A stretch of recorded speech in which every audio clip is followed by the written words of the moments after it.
एक बार नारद ऋषि पृथ्वी का भ्रमण कर रहे थे। तब उन्होंने देखा कि पृथ्वी पर ज़्यादातर प्राणी जो धर्मात्मा पुरुष हैं, संत हैं, दूसरों की भलाई करते हैं, वे ज़्यादातर दुखी रहते हैं। यह सब देखकर उनका मन बेचैन हो उठा और वे अपनी शंका के समाधान के लिए वैकुंठ लोक में विष्णु जी के पास गए। वहाँ पर जाकर उन्होंने श्री विष्णु भगवान और माता लक्ष्मी जी को प्रणाम किया।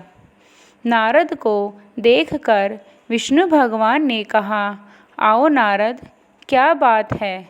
तुम बहुत ही चिंतित दिखाई देते हो। तुम्हारी चिंता का क्या कारण है? नारद ऋषि बोले, भगवान, मैं अभी पृथ्वी का भ्रमण करके आ रहा हूँ। मैंने देखा है कि ज़्यादातर प्राणी जो आपका सिमरन करते हैं, जो सच्चाई की राह पर चलते हैं, उन्हें हमेशा दुख ही क्यों मिलता है। इस पर विष्णु भगवान जी मुस्कुराए और नारद ऋषि से कहा कि चलो नारद, आज मैं भी तुम्हारे साथ पृथ्वी का भ्रमण करता हूँ। तब विष्णु भगवान और नारद जी ने ब्राह्मणों का रूप बनाया और पृथ्वी पर आ गए।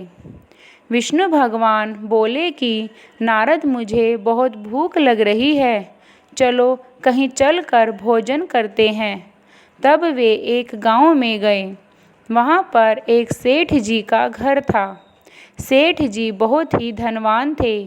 विष्णु भगवान और नारद जी सेठ जी के घर के द्वार पर पहुंचकर भोजन के लिए भिक्षा मांगने लगे।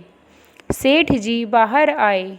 उन्होंने देखा कि उनके द्वार पर दो ब्राह्मण लोग खड़े हैं। सेठ जी को आता देखकर नारद जी बोले कि हे सेठ जी, हमने 2 दिन से कुछ नहीं खाया, बहुत ज़ोर से भूख लग रही है, कृपा करके हमें भोजन करा दें।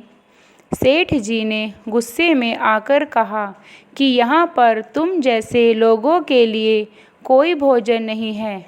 पता नहीं कहाँ कहाँ से आ जाते हैं, जैसे कि यहाँ पर कोई खजाना रखा हो।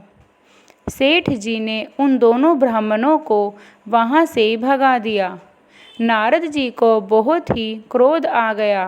उन्होंने विष्णु भगवान से कहा कि हे भगवान, आप इस सेठ को श्राप दे दीजिए। यह सेठ बहुत ही क्रोधी स्वभाव का है और कंजूस भी है।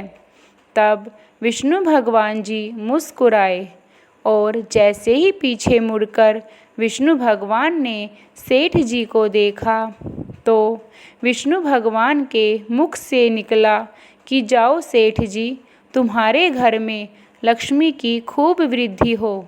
यह सुनकर नारद जी आश्चर्य में पड़ गए और कहा कि हे भगवान, इसे तो आपको श्राप देना था और आपने इसे लक्ष्मी वृद्धि का वरदान दे दिया। विष्णु भगवान मुस्कुराए और कहा कि चलो नारद, यहाँ से चलो, भोजन के लिए कहीं और चलते हैं। मुझे बहुत ज़ोर से भूख लग रही है। तब दोनों ब्राह्मण चलते चलते एक कुटिया के समीप पहुँचे। उस कुटिया में एक बुढ़िया माँ रहती थी। तब उन दोनों ब्राह्मणों ने कुटिया के बाहर जाकर भोजन के लिए भिक्षा मांगी। तब बुढ़िया माँ बोली कि मेरे पास खाने के लिए कुछ नहीं है, परंतु मेरे पास एक बूढ़ी गाय है। यह थोड़ा सा जो भी दूध देती है, उससे मैं आप लोगों को पिला दूंगी। आप कृपा करके पधारिए। बुढ़िया ने दोनों ब्राह्मणों को बैठने के लिए आसन दिए। तब बुढ़िया माँ गाय का दूध निकाल कर लाई और थोड़ा थोड़ा दूध विष्णु भगवान जी और नारद जी को दे दिया। दोनों ने दूध पीकर अपनी भूख को शांत किया। तब दोनों ब्राह्मण वहाँ से चल दिए। नारद जी बहुत खुश हो रहे थे। उन्होंने विष्णु भगवान से कहा कि हे भगवान, यह बुढ़िया माँ तो बहुत ही अच्छी है। इन्होंने अपने घर में भोजन ना होते हुए भी हमें अपनी गाय का दूध पिलाया है। आप कृपा करके इसे कोई वरदान दीजिए। तब विष्णु भगवान जी ने जैसे ही पीछे मुड़कर बुढ़िया माँ की ओर देखा तो विष्णु भगवान के मुख से निकला कि जाओ माँ, तुम्हारी यह गाय मर जाए। विष्णु जी के मुख से यह वचन सुनते ही नारद जी आश्चर्य में पड़ गए और बोले कि हे भगवान, जहाँ आपको श्राप देना था वहाँ तो आपने वरदान दे दिया, और जहाँ आपको वरदान देना था वहाँ आपने श्राप दे दिया। तब विष्णु भगवान मुस्कुराए और बोले कि नारद, यह बुढ़िया माँ मेरी बहुत ही बड़ी भक्त है। मैं नहीं चाहता कि इसे किसी तरह का दुख हो। नारद जी बोले, परंतु भगवान, जब इसकी गाय मर जाएगी तो इसे बहुत ही दुख होगा, और आप कह रहे हैं कि आप इसे दुखी नहीं देखना चाहते। विष्णु भगवान बोले, हाँ नारद, क्योंकि प्राण छोड़ते समय यदि इसका ध्यान इसकी गाय में रहा कि मेरी गाय का क्या होगा, कहीं मेरे मरने के पश्चात इसे कसाई तो नहीं ले जाएंगे। अगर यह इन सब बातों को सोचती हुई मृत्यु को प्राप्त हुई तो इस बुढ़िया माँ को अगले जन्म में गाय का ही शरीर मिलेगा। इसलिए मैं नहीं चाहता कि बुढ़िया माँ के साथ ऐसा हो। इसलिए बुढ़िया माँ की मृत्यु से पहले मैंने इसकी गाय को मरने के लिए कह दिया। मैं चाहता हूँ कि यह बुढ़िया माँ मृत्यु के बाद मेरे परम धाम को आए और इस बुढ़िया माँ को मोक्ष की प्राप्ति हो।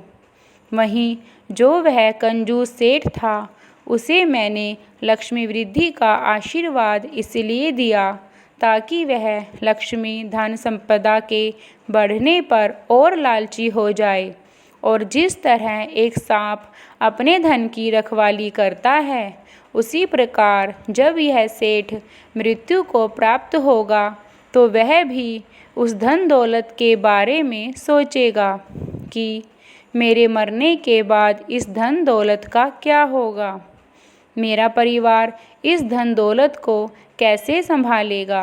तो मरते समय जब वह इस तरह के विचार अपने मन में लाएगा तो उसे अगले जन्म में नाग योनि प्राप्त होगी।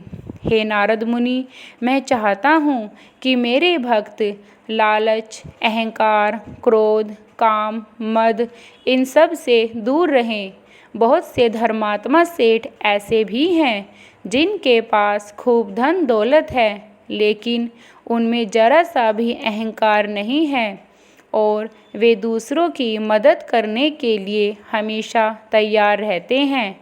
अपनी धन संपदा को गरीब और लाचार व्यक्तियों में बांटते हैं, भूखे को भोजन कराते हैं। वह भी मुझे बहुत ही प्रिय होते हैं। जो निस्वार्थ भाव से लोगों की सेवा करते हैं, वे लोग पृथ्वी पर सारे सुखों को भोग कर अंत में मेरे परम धाम को प्राप्त होते हैं। आपको मेरी ये कहानी अच्छी लगी हो तो मेरे चैनल को लाइक और सब्सक्राइब ज़रूर करें। धन्यवाद।